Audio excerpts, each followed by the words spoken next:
Good evening, ladies and gentlemen, and welcome to the Midweek War! We are here, it is Thursday night, and we are here to talk about the middle of the week of professional wrestling. I, of course, am Mad Mike, and with me, as always, is the voice of Inspire Pro Wrestling, Eamon Paton. How are you, sir? Yes, indeed. Very excited once again to be talking about midweek professional wrestling. Starting things off hot this week. Yeah, we're coming out to shoot. Yep. Who knows? We might even do this in chronological order.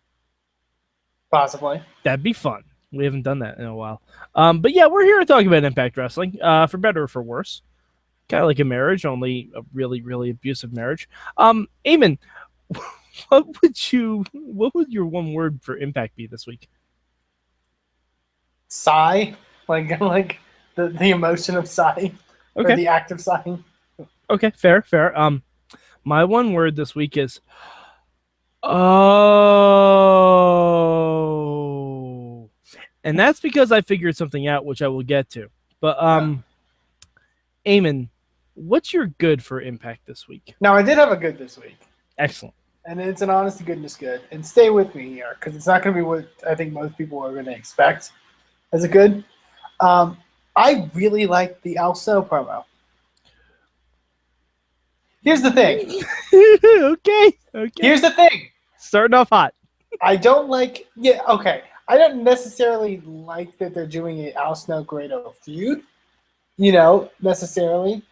But I, 9 times out of 10, hate all TNA promos and the way people deliver TNA promos. They're really either scripted or just super, unenthusiastic with the materials and. But I thought Al did a good job cutting the actual promo. And I really got a sense of an emotional range from him, at least. And I mean that honestly. I don't love Al Snow's wrestling. I'm not excited necessarily for this Al Snow feud. But I watched that promo and I was like, oh, this is really good. Like, this sounds different than everyone else's promos in TNA, which are, for the most part, all awful. Okay, well, the Al Snow thing was actually what I figured out, which I will get to. Okay.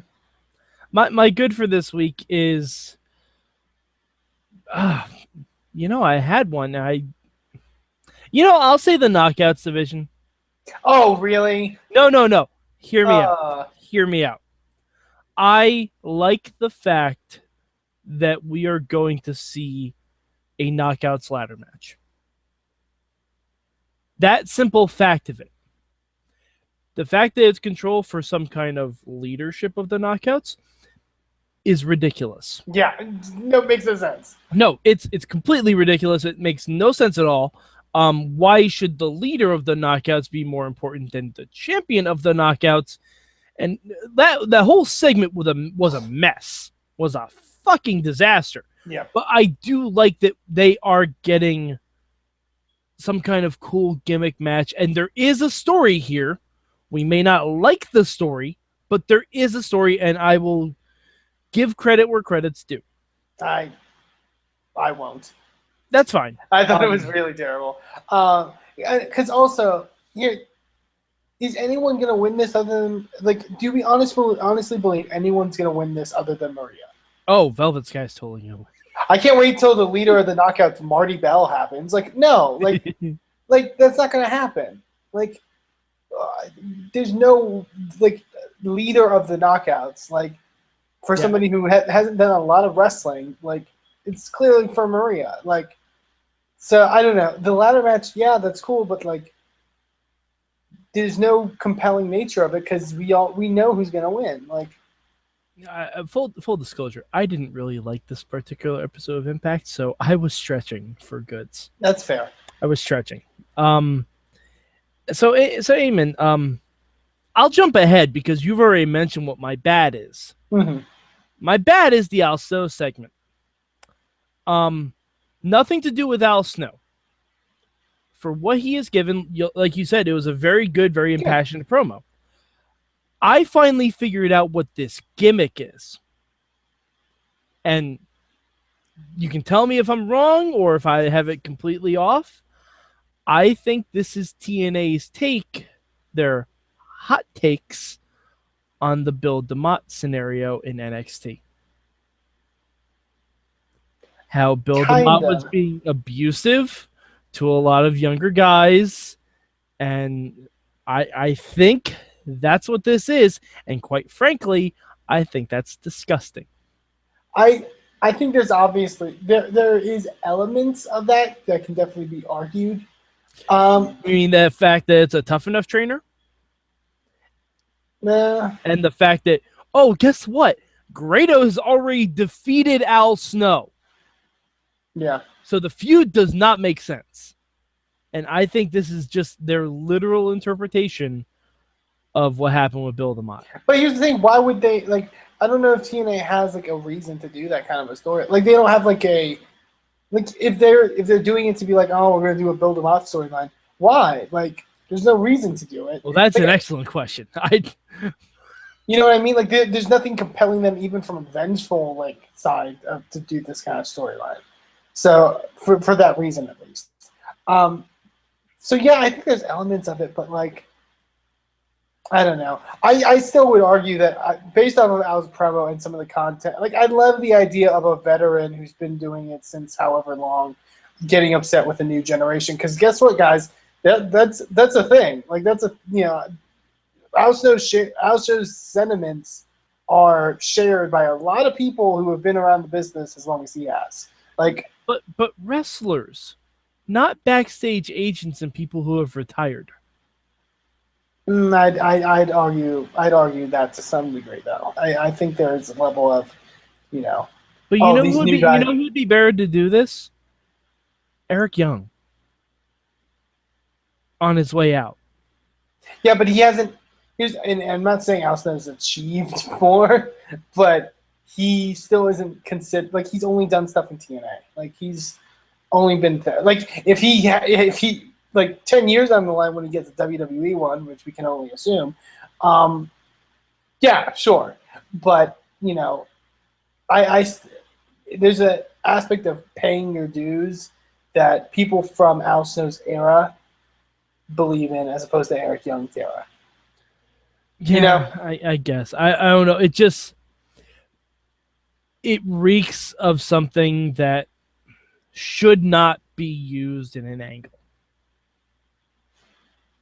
At least not by an agent. By like an actual wrestler in the company, sure. Go nuts. But the fact that they literally take basically the TNA equivalent of Bill DeMott, like, and just have him beat up a bunch of rookies. And you know what? This isn't even the right time to do this. Grado had just had a hard-fought ladder match to get his contract back. Yeah, in fairness, this would have been a better storyline to do a year ago when they already had the Grado Al Snow match. Yes. Absolutely. Like it's one of those things where I like the concept of the story. Obviously, execution, we don't know, but I think there's a level of execution that could be changed, stuff like that. But as far as the content, I don't know. I don't think it's a bad thing necessarily to do, even if they are kind of ripping on the Bill DeMott thing. Yeah, it's weird, but like there's a mentality that I think is something that I can see the mentality of being like, let's do this storyline because it could get Grado, from this comedy character to being someone that could be actually taken seriously. But you know what? They already did that. I don't think match because you know me. I hate Grado. I hated Grado. I don't care what you said, what Matt said. All of you guys tried to convince me he was awesome. And I'm like, I don't care. He's not for me. And then he had that ladder match. I'm like, okay, he's ditching the comedy shit. Yeah, but he just went back to the comedy. Like, he didn't completely ditch it. Like he did in that match. And he was going to have a celebration. And a celebration is normal. Any character does celebrations. John Cena has fucking celebrations. I think all I'm saying is I can actually see the mentality of what of doing a storyline like that to give Grado's character at least some depth. So can I, but they're essentially using quotes that Bill DeMott said after he was released. Okay. They are. But all right. So what was your bad this week? My bad for this week was it the knockouts? Please tell me your good is my bad and my bad is your good. No, in fairness, it was a bad segment. But my bad for this week is actually a bad for like a completely random kind of reason, I guess. It was the 4-way tag. And I've mentioned this before on a past episode of the Midweek War. TNA's terrible nicknames. Literally, there are 8 different awful nicknames that were being said in this match. Well, we'll run them down for us, Eamon. Just break it down. Well, of course, Bram has like 3. Like, he's the Chesterfield Plague, which what the fuck does that mean? I thought he was the Chesterfield Nightmare. No, he's the Human Nightmare. Oh, excuse. Well, that makes sense. I mean, if you look at his criminal record, he's a nightmare for humans. In fairness, yeah. Also, his tag team with Eric Young is being called the Treacherous Terror Twins, which they're not twins. Nope. And they only said that because of alliteration. Yes. And then we got 2 names also for Decay, which I know you mentioned one on Twitter. They're calling them the Suicide Squad. Yep, can't do that. Which doesn't make any sense. Nope, doesn't make sense at all. Even if you were referencing that Crazy Steve kind of looks like the Joker, guess what? The Joker is not in the Suicide Squad.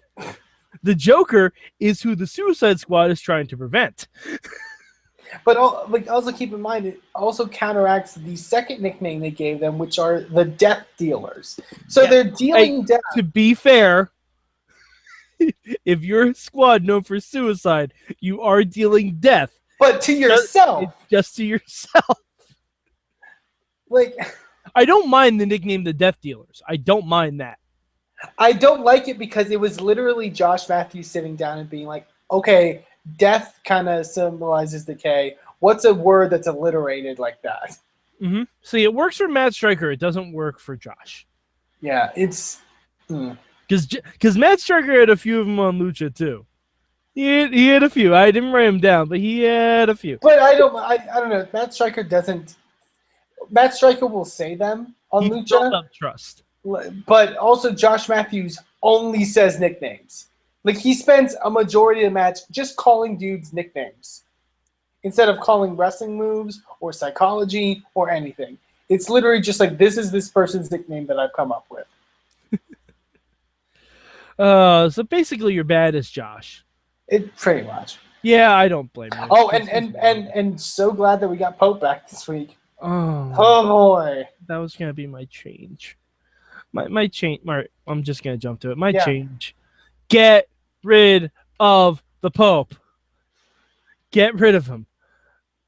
Jeremy Borash, Al Snow, Moppy. I don't care who you put with Josh Matthews. I do not care. As long as it is not D'Angelo De Niro. Can I also say that my favorite, okay, the nicknames were terrible. Josh Matthews also, during the X Division match, like him just being like, DJZ is, been working hard. He's been taking some lucha libre classes. Well, that's a real thing. That is a real thing. Friend of the show, DJZ.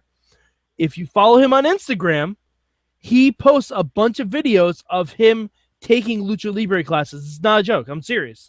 Serious. And if he had said, if you look at DJZ's Instagram, he's posting videos of it, that would make more sense. Yeah, it sounded like the vaguest thing possible. Yeah, it sounded like he was making it up. Like lucha libre classes. Like there's a lucha libre university. Like, what the fuck? Like, to be fair, in the world of lucha, there probably is. Well, let's be honest. But LU Lucha University. Jesus Christ. God damn it! I want that now. That's a Joseph. I don't think you listened to this one. If you do, Lucha University, make it happen. I will be a professor. I will be professor of headlocks. Also, one last thing.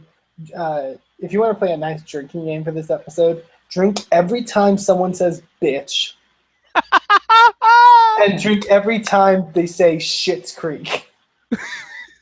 They just like saying it because they're pretending they're cursing. They're like 13-year-olds. Yeah, it's like but here's the thing: if you don't say it within the context of the show that you're promoting, shouldn't it be bleeped? In theory, yes, but I think because they say creek after it, like unless they say you're up shit's creek without a paddle. But they basically did say that at one point. But did it lead to an ad? They said it like Trevor Lee's up shit's creek or something. And then Josh was probably like, and you can be up shit's creek if you go to PopTV. Oh, no, he didn't. Okay. They literally just found a way to keep saying it. All right. Well, to be fair, that implies that censors are actually watching this show. Who knows? No one's watching this show. No one except us. Yeah. And maybe one or two other podcasts just doing it for journalistic integrity. Also, the only other thing I quoted from the show in my notes was the quote, "crazy bitch jeans." Mm-hmm. Yep. Because, God, I also love that like a 6-month-old kid is having his uncle call his mother a bitch right in front of him, in front of 100 people. That's really great stuff. I like how you're overestimating that TNA has 100 people there. So Eamon, what would be your change this week? You didn't. I jumped right to mine. So. The knockout segment. Would that also include Billy Corgan's wardrobe? Here's the thing. Yeah. Well, you didn't need 7 knockouts coming out. I feel you could have had Maria, Gail, and Jade. Mm-hmm. Have them talk more. Particularly have Jade talk more because she's your new fucking champion. Mm-hmm. And then just announce that you're doing a ladder match, and but if it's for the leadership of the knockouts, yeah, you're gonna put your whole knockouts roster in it. That's implied.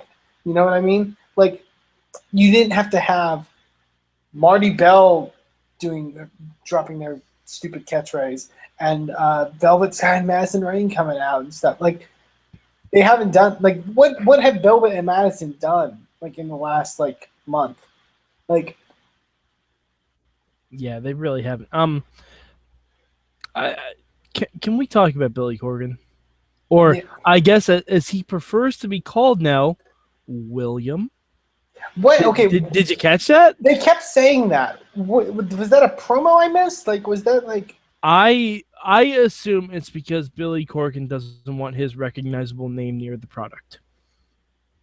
But they like Maria like talked about how he was a big like musician and stuff like that. Mm-hmm. Yeah. I don't know. He's trying to become an on-air personality, and just stop. For all of us. This is not tonight era anymore. You just go away. Yeah. Just go away. You're being worse than Dixie was at her low points at this point. Because at least Dixie was funny, unintentionally.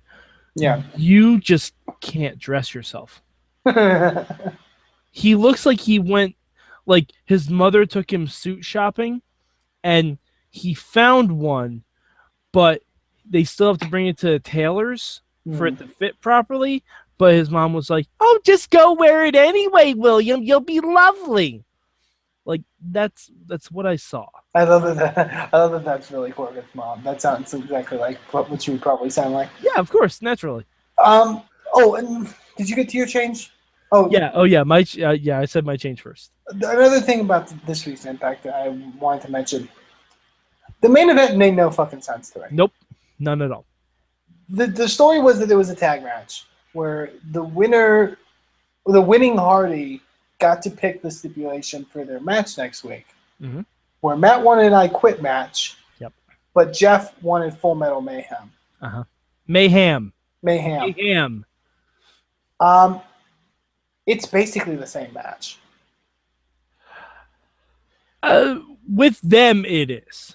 Ordinarily, like I understand Matt's rationale. Like you can achieve all the like spots and all the stuff you want to do in either match. It's just the finish is different. Well, I mean, even in Full Metal Mayhem, it's really not because there's nothing to hang. It's gonna be pin or submission. Like, well, yeah, but it's just so stupid. Like, Why would Jeff be like? Why would Jeff, as his rationale, be like, Matt wants an I Quit match? You know what? I'm gonna give you. I'm not gonna. I don't want an I Quit match. I want a Full Metal Mayhem match. That's not upping the ante. And technically, like, Matt would be more likely to say I quit than Jeff. Right. Like, Jeff should be fine with that match choice. like that's almost a cowardly thing from Jeff Hardy. But now I have a question. Do you think that match will be for the Hardy name? I guess. I don't know. They're very vague about this whole thing, but Like, is that how we get Willow back, even though they seemingly have dropped it? well, they've dropped it, but like Jeff Hardy came out with a Willow T-shirt. Yeah, and Matt Hardy mentioned Willow. I don't know. Oh, and there's one other thing about the knockouts. Did you catch what Pope said about who he would compare Jade to? Was he? Oh, he said Gil Kim. Yeah. Well, because I don't think he meant it in that way. I think he did. I think he only could think of Gail Kim. Because literally that way. what other knockout is there? I want to. Here's the thing. I want to believe Pope's a racist too, but I wouldn't. You know, I want to believe that just like the next one. But I literally like looking at the knockouts division. There's Gail Kim, and there's no one else. I want to believe he's a racist too. I do. I want to believe. Oh my god, racist. But Eamon, that is the quote of the episode, sir. But yeah, and then Josh is like, but then Josh was implying that he was being racist. But Josh, like, I think I find her more like a Ronda Rousey MMA fighter. Oh yeah, Josh, like not like the other Ronda Rousey. Like, we know who you're fucking talking about. Oh, because she does kicks. Cool. Like, fucking, they've done I think they've done a terrible job just in a week of making Jade seem important. Mm-hmm. She's still coming out to the Dollhouse theme. But Billy Corgan paid a lot of money to allow Hole to use that song. But you got two other members of the Dollhouse. Yes. I don't know. I don't know. To be fair, Rebel is the only one that should be coming out to that. But hey, Marty Bell should have different music. Well, I think they should all be different. But then again, no one's different and everyone's the same. And the segment was just everyone being like, "You're a bitch," and like, and the the Velvet guy like really loves like laying out that doghouse line. Like, yeah, that's really empowering to your women's division. Like, I don't know. But one last thing I want to mention. I'm pretty sure, and this is just my speculation, that when TNA as a company closes up, EC3 will still have never been pinned or submitted. Oh, that's the other thing. That's another thing that I could have put as my bad. How stupid was that finish? Yep. I mean, if you don't want to put Bennett over yet, don't have the fucking match. Or have a tag match where EC3's team loses. Or have something that makes Bennett look like have Bennett get DQ'd. Yeah. EC3 just beating the shit out of Bennett with a chair doesn't do anything for Bennett. Like, sorry, like, and they're like, oh, Bennett tried to cheat 3 different times, or EC3 had him beat 3 different times. One of the times was when Bennett got a rope break. Like, he's like, oh, EC3 should have won there. Yeah, there was like 1.5 time where EC3 but he didn't because he got a rope break. And then Earl Hebner is just fucking awful. Yeah, Earl needs to go. He literally like spent 5 minutes trying to get a chair out of the ring, and then like EC3 touched him. Excuse me. EC3 like barely touched him, and then he like flipped over, and they're like, "Oh, he got hit in the head with a chair," and then didn't even play in the finish. Like, that was the most garbage finish. I'm sorry. Yeah, it's getting pretty bad. All right, Eamon, I can guess, but where did you rank it back this week? 4? Is that safe? Is that safe to say? Yeah, I'd say so. There was a lot of good wrestling shows this week. This show came nowhere close. I'm gonna rank it number 5. I'm gonna say the Edge and Christian show that Reeks of Awesomeness was better than this. In fairness, they've been pretty good lately. They have been. If you're not watching that show because it looked stupid, watch it. In fairness, the first episode was pretty stupid. But yes, the first episode not good. The rest since then have been actually pretty amazing. Because they don't give any fucks anymore. They do not. Did they say a line about AJ Styles having a job after Heath Slater on Raw or something? Yes, it was fantastic. More that, please. Yeah, because they were like, have him back by Monday. He needs to put over Heath Slater. And of course, Bailey was on it. And I'm always going to encourage people to watch things that Bailey is on. Yes. All right, so did we miss anything from Impact? I mean, there was the X Division bullshit, but I don't even. But who cares? Oh, they also, speaking of having 5 nicknames for guys in that tag match, Gregory Helms is called 5 different things. He's called Gregory Shane Helms, then just Shane Helms, then GS Helms, then Hura Helms, and then to be fair, this is Shane Helms' own fault.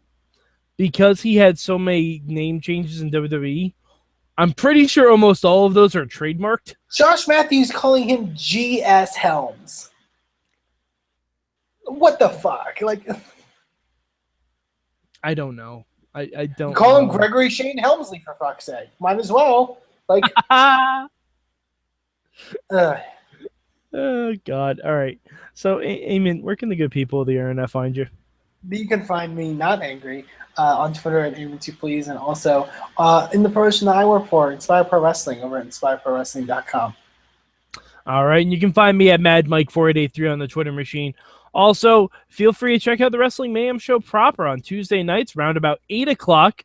We changed times. If you were, popping in at 9 and just saw Eamon and Sorg talking, well, that's because we moved it up an hour a little bit. Sorg has this thing about wanting to get to sleep early or something. I don't know. But we still talk about all the stuff in professional wrestling and beyond. Sometimes we give you gardening tips. I'm not sure. It depends on what we're into that day. But yeah, go WrestlingMayhemShow.com. Check out all the fun stuff there. And for Eamon Paton, I'm Mad Mike, and this has been your Midweek War.